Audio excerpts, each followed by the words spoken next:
मनोज जी, कश्मीर में चुनी हुई सरकार है, उमर अब्दुल्ला मुख्यमंत्री हैं, लेकिन इंप्रेशन यह है कि आप सरकार को कंट्रोल करते हैं, आप चलाते हैं, मुख्यमंत्री सिर्फ दिखाने के लिए हैं। नहीं, मुझे लगता है कि ये तथ्य से बहुत दूर है। लॉ एंड ऑर्डर, सिक्योरिटी और ऑल इंडिया सर्विसेज ये मेरे पास है। बाकी सारे डिपार्टमेंट जो डेवलपमेंट से रिलेटेड हैं वो चुनी हुई सरकार के पास है, और मैं अपनी सीमाएं जानता हूं। मैं कभी सीमा का अतिक्रमण करूं ये मैं न कभी किया है मैंने, न कभी करूंगा। मनोज जी, चुने हुए मुख्यमंत्री को फातिहा पढ़ने न जाने दिया जाए, उनको घर में बंद कर दिया जाए, वो दीवार टाप के बाहर आए और फिर फातिहा पढ़ने जाए, ये कैसे हो सकता है? नहीं नहीं नहीं, देखिए ऐसा कि 13 जुलाई को वहां क्या घटना है उसके विवरण में मैं नहीं जाता हूं। कुछ लोग उसे एक इंपॉर्टेंट डे मानते हैं और वहां जाते हैं फातिहा पढ़ने, तो वहां प्रतिबंध केवल 13 जुलाई को ही रहता है। मुझे लगता है कि 14 तारीख को मुख्यमंत्री जी का जो कार्यक्रम निकला था, आपने डिटेल पढ़ा होगा, वो सचिवालय जा रहे थे। अचानक उस जगह पर वो पहुंचे और उनके पिताजी मुख्य द्वार से गए, उनके साथ के कुछ और मंत्री मुख्य द्वार से गए, तो बाकी लोग मुख्य द्वार से जा रहे थे। चारदीवारी फांद के जाना पड़ा। मुझे पुलिस ने जो मुझे बताया है कि वो दीवार ऊंची थी और जब मुख्यमंत्री जा रहे थे तो वहां एक यंग ऑफिसर लगा हुआ था। उसको भय हुआ कि कहीं इतनी ऊंचाई से कूदेंगे तो चोट न लग जाए, तो उसने केवल उनसे अनुरोध किया कि ये उचित नहीं है, इसमें चोट लग सकती है आपको। कोई रोक नहीं थी। केवल उनका तो ये कहना है कि उनको घर से निकलने पर रोक लगा दी गई थी, उनके पिताजी 3 व्हीलर में गए, उनकी एक मंत्री 2 व्हीलर पे गई, छुप छुपा के जाना पड़ा उनको।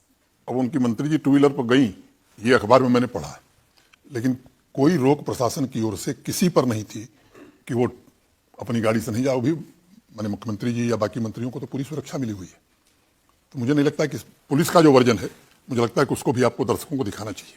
ये अजीब बात है कि पुलिस रोक नहीं रही और वो डर के मारे दीवार फांद के जा रहे हैं, ये कैसे हो सकता है? नहीं, मैं कोई डर का कोई कारण नहीं था। मैं आपको दूसरा एग्जांपल देता हूं। मुख्यमंत्री तो उमर अब्दुल्ला हैं, चुने हुए मुख्यमंत्री हैं, आपने चुनाव कराया, मेजोरिटी से जीते हैं, लेकिन लोगों को सरकारी नौकरियों के सर्टिफिकेट आप बांटते हुए दिखाई देते हैं। जो मैं नियुक्ति पत्र बांट रहा हूं, ये टेरर विक्टिम फैमिलीज हैं। पिछले 30 वर्षों में 11,000 से ज्यादा निर्दोष जम्मू कश्मीर के नागरिकों का पाकिस्तान के आतंकवादियों ने उनकी हत्या की है। और मैं इस बात को स्वीकार करता हूं कि मैं 5 वर्ष रहा, लेकिन मुझे खुद भी ये बात ध्यान में नहीं आई।